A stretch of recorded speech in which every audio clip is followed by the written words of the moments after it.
Members of the House Committee on Human Rights bewailed the slothful pace in the resolution of the case, or in the case of the missing cockfighters. A panel member wondered aloud how the case's status is still in the preliminary probe phase, as we hear more from our Harley Valbuena. As the investigation of House Committee on Human Rights on the issue of missing Sabongeros starts, Committee Chairman and Manila 6th District Representative Benny Abante questioned the seemingly slow process of filing of cases in courts.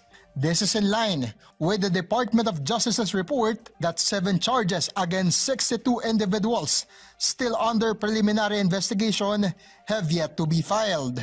Wala pa talaga kayong na-file na charges. All of them are under investigation. Justice delayed is injustice.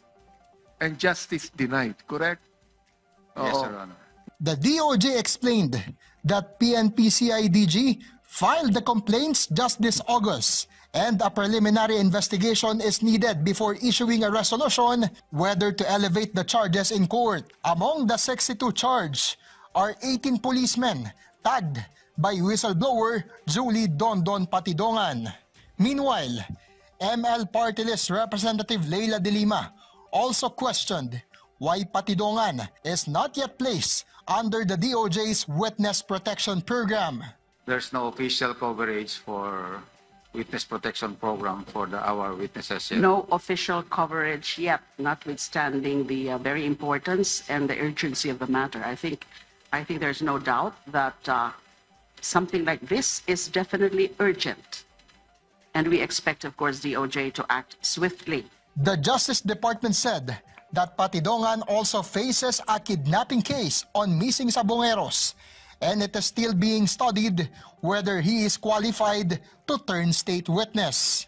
On the retrieval operations in Taal Lake, Philippine Coast Guard reported that 401 pieces of human skeletal remains were recovered from 17 different locations of the lake. In the issue of East Sabong, Cybercrime Investigation and Coordinating Center, or CICC, reported that since 2023, over 52,000 eSabong sites and domains were shut down.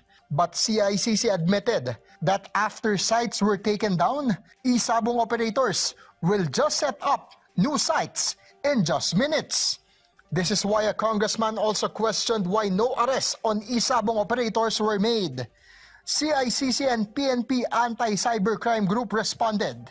Internet offers anonymity to users.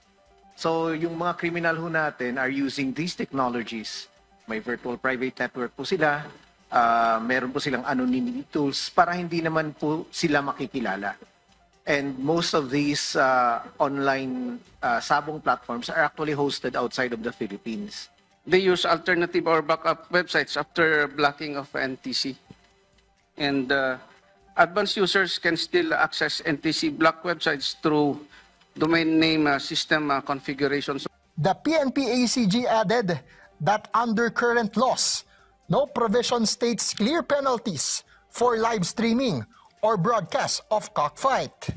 CICC and PNP-ACG are already coordinating with National Telecommunications Commission and telco companies to quickly detect and block eSabong sites.